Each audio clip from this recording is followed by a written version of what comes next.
And hello, everyone. Welcome back to another episode of TVGP's We Roguelike It. I'm your host, Boston. Joining me, as always, is Moonpeer.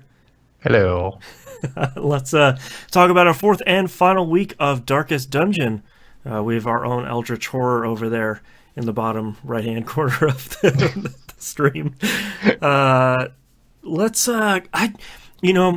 Okay, I'll let you go first because I did something really dumb this week, and I'll get into it once we're... Well, for me, I'll be honest, this is going to be relatively short because I played a bunch this week. I think I put probably about another 5 to 10 hours into it. And in a non-adult way, I really started to feel the grind. Right. And it was something we were talking pre-show, like I'm struggling to get the willpower right now to play, let alone grind my way through something. So I kind of fell off it a little bit. Like it's not the game's fault. I just kind of fell a little bit out of love with it. Like, okay, so I'm going really slowly, and I'm playing it on a platform which is not ideal for me, my PC. So maybe get a bit frustrated, make stupid decisions, and lose like 10 people because, Right. That's what this game does. It kicks you in the teeth as soon as you decide you want to make some bad decisions. It's the same thing we were seeing at the end of Sunless Sea. We're sort of like, all right, we sort of, I feel like we've seen everything we needed to on this, and once you get into the grind, it's like, this is still good, but maybe not exactly the thing I want to do right now. Yeah, exactly. And it did make me laugh because obviously they announced the sequel for Darkest Dungeon this week. Yes. Darkest Dungeon 2, which I forgot DD was a Kickstarter game, so that makes like 4 Kickstarter games I've played now that have all been really good. That's a lot of Kickstarter games on this show, too. Yeah, because Elite Dangerous was kickstarted. Right. Darkest Dungeon, Sunless Sea, FTL. Right. Like it seems like every Kickstarter game I play is one of those huge success stories. I do own what's that studio? Tim Schafer. Double Fine. Broken Age? Yes. I do own both of them. Okay. I haven't played them though. Yeah, Darkest Dungeon 2 is kind of neat because reading between the lines in what they were talking about during their interviews it was sounding like instead of managing your estate and diving into the dungeon, it looks like you're going to be climbing a mountain this time and sort of expanding outwards. I was hearing some of that stuff, and it did make me laugh because when on the Beastcast when they were talking about it, obviously Navarro being the Darkest Dungeon proclaimer of that show, super fan. Vinny asked him if he beat Darkest Dungeon, and his response was no. Nobody did. Right, no, that's an impossibility. Yeah. We don't even know if that game has end credits at this point in time. Yeah. I did something dumb this week, and it was on Darkest Dungeon was on Super Sale on PS4. Oh, I saw you tweeting about this. Did you buy Darkest Dungeon again, you big fool? Yeah, mostly because it and all the DLC I was able to scoop for $20. Okay, you can't complain about that. Yeah, and I thought, well, I'll get all the extra classes, I'll get all the DLC, including Crimson Court and Edge of Madness and all that stuff. And I said, all right, well, at this point, turn all that stuff on and start fresh from the beginning with, the complete experience. And, of course, Skype dies again. Yeah. I'm going to fix it here while we're chatting. And I thought, well, why don't I do that then and start from the beginning with all the stuff? And I didn't listen to the game when it warned me that maybe you shouldn't start with Crimson Court on. It said, well, why not... what did it say? It says something like, this is for advanced players. Don't do this for your very first playthrough. And I was like, well, that's fine. You're an advanced player. But this isn't my first playthrough. We should be fine. I was not fine. It seems like every time you go back to town, and I was playing on the easiest difficulty, the rest options Mm-hmm. are less effective by like 10 or Okay. 15%, which sucks. And then, so it's kind of cool. Crimson Court, you go to this place, and the dungeon builds as you go through it, so you don't Interesting. see the full path. You don't see the map, yeah. Yeah, you go to one room and it branches off to a couple. You go to that room, branches off even more.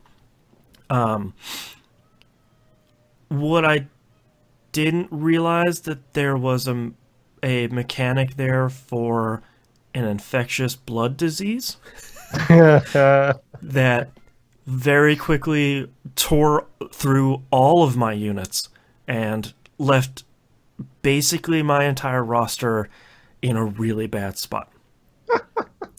So I started over again and I turned off Crimson Court, and Gee, I wonder why. a lot of the game that they added is pretty good. The three new classes seem really interesting.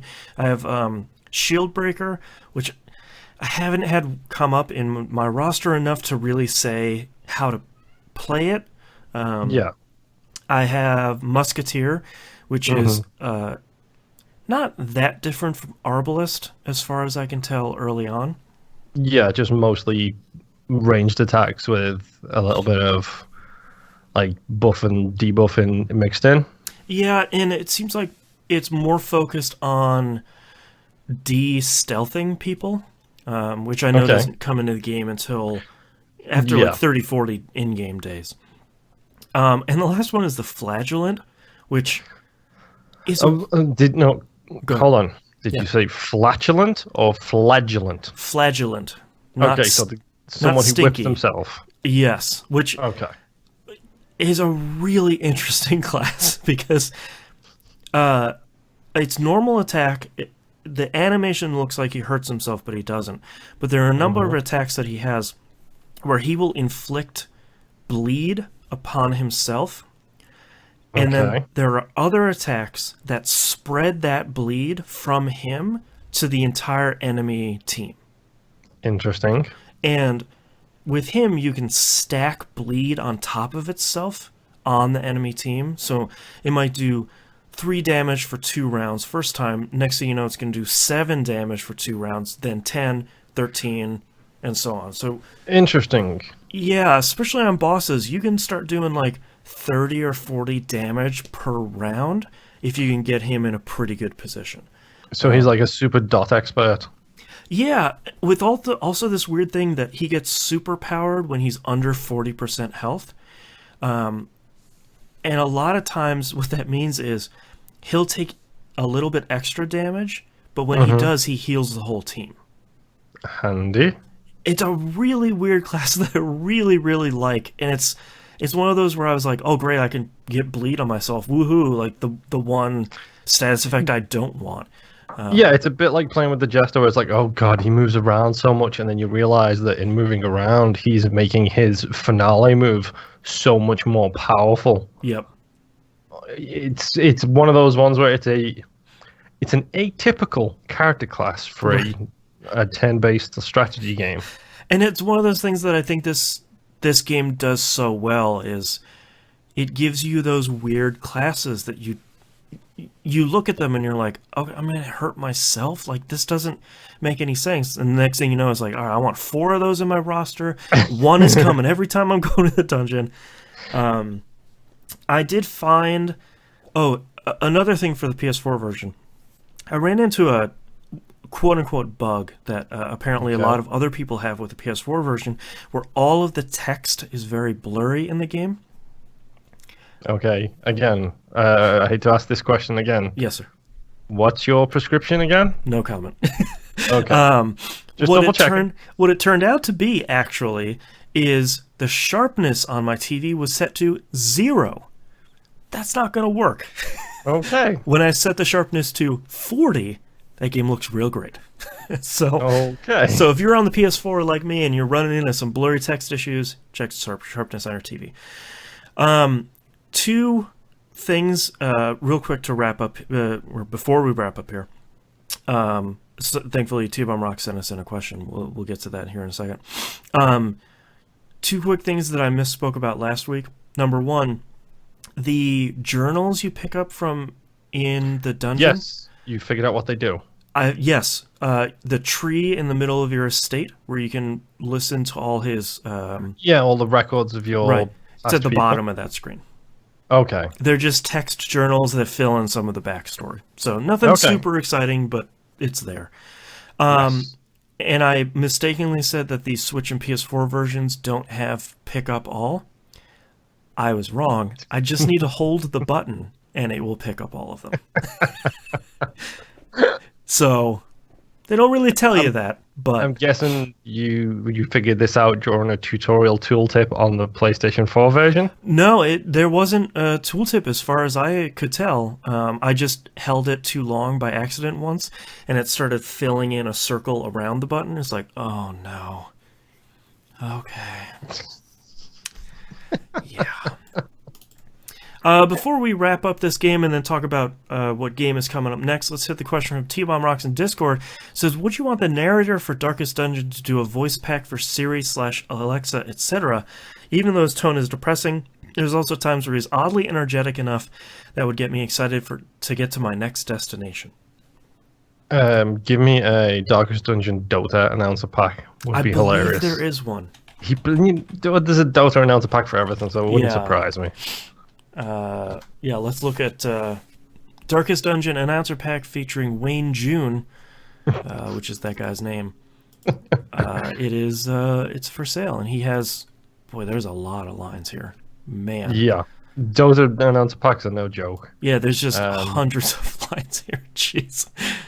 I mean, yeah, he's got a voice for it. Friend of the show, BJ, has got a voice for radio. Like, certain people have just got that voice. Right.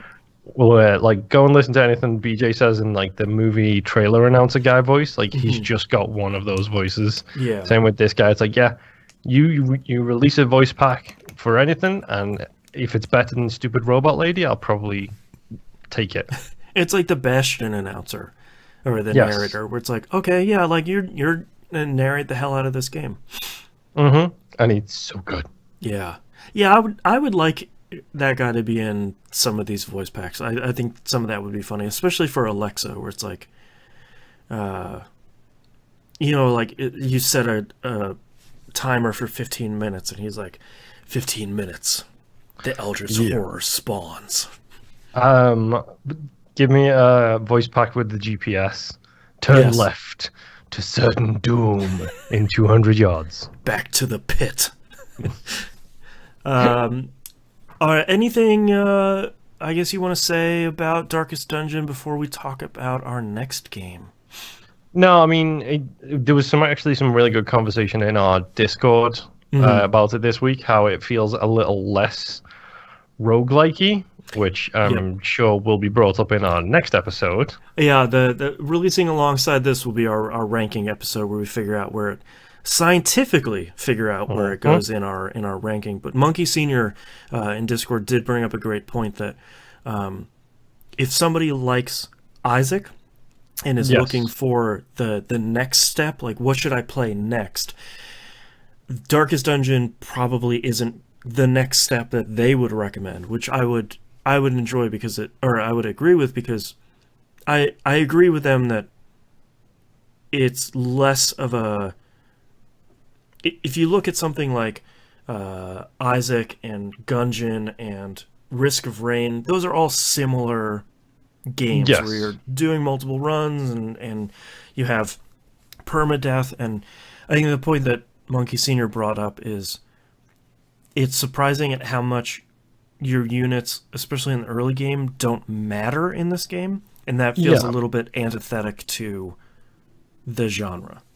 Yeah, I mean, it's still a roguelike, but it's less of a run-based roguelike, which I think is the thing that me and you tend to skew towards, is the hashtag this is the run type kind of roguelike, where you start a run, you get a couple of items, and you just know it's going to be great. Like, we tend to skew towards those. Like, pretty much most of the ones we've played so far have been kind of run-based ones. Right. The difference so far really has been the type of run.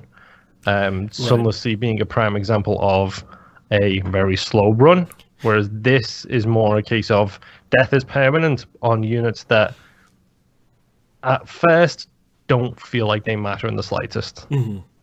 So, I mean, it's a.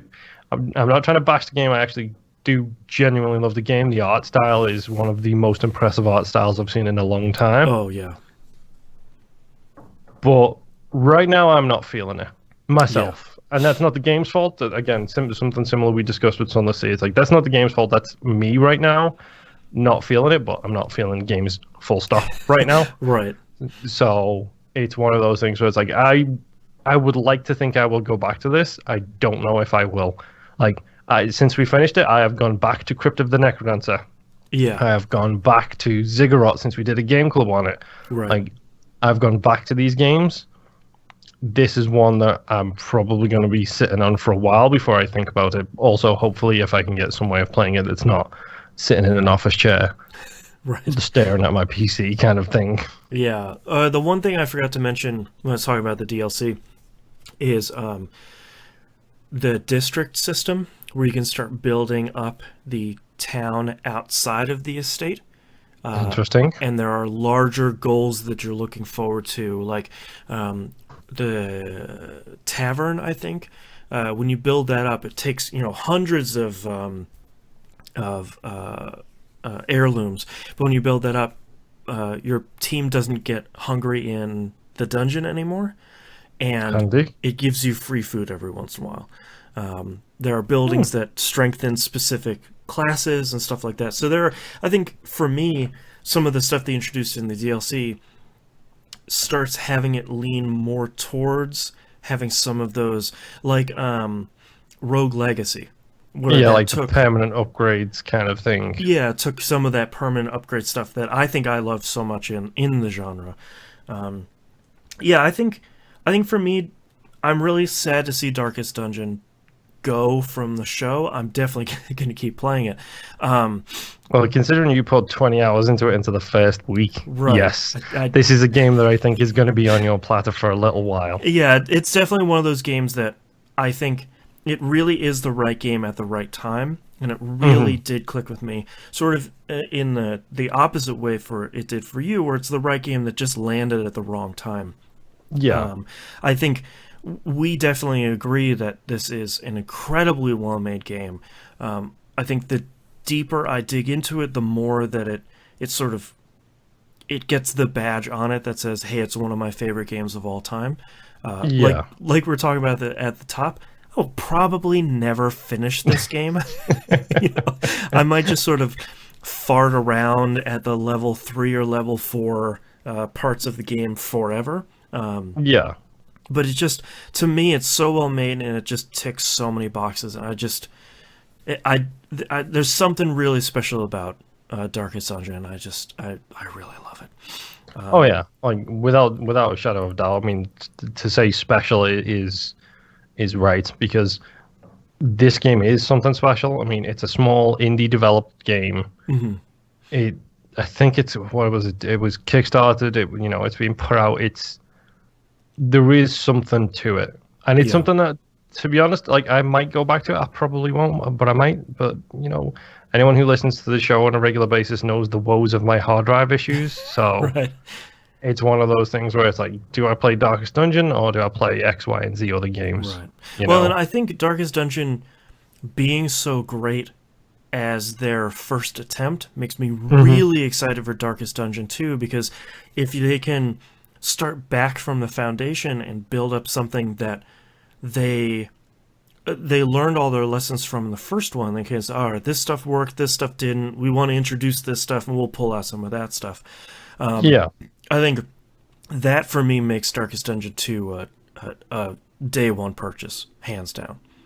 Oh yeah, it's something that I will be curious about seeing. Like, I will be curious to see, like, because even on the easiest difficulty, this game is not easy. Yeah. So I'm curious to see if they will pull a Dark Souls and say, our games are hard, # deal with it. Right. Or if they're going to say, we know our games are hard. Here is a super duper easy difficulty level just to get you into the systems, and then step her up from there. Right, right. Like Radiant is the lowest difficulty right now. Maybe call the next the easy one midday, just to give you an idea of how bright it is. Right, right.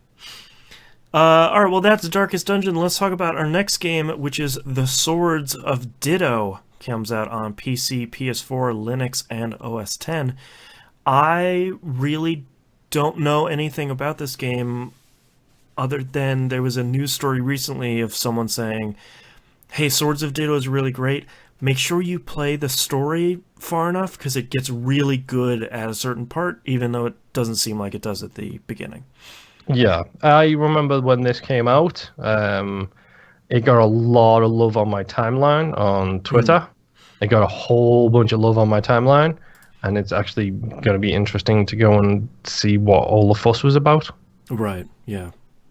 Yeah, so the next game is Swords of Ditto, Ditto, and thank you everyone for listening. We'll see you next time. Bye.